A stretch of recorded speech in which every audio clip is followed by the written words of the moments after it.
Octopuses are very intelligent animals, which makes it pretty rare to find one in the tide pools.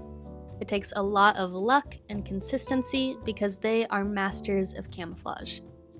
I was out tide pooling, and secretly I was manifesting an octopus because when you say it out loud, it never happens. We were tide pooling for about an hour and had found some really neat things like beautiful sea stars and herons catching fish.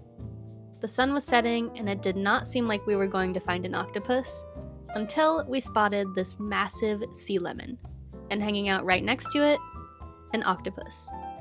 I'll be honest, I would not have seen this octopus if it weren't for the bright yellow nudibranch hanging out next to its den.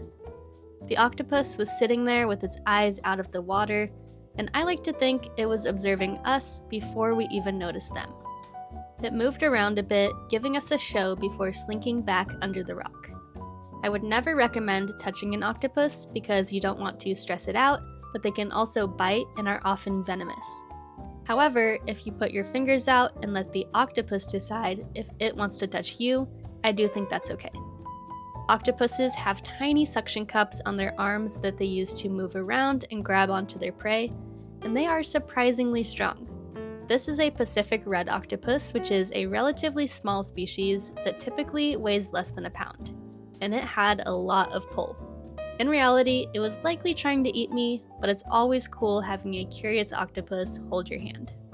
You really never know what you might find in the tide pools, but you can always find something special, whether it's a sea anemone or an octopus.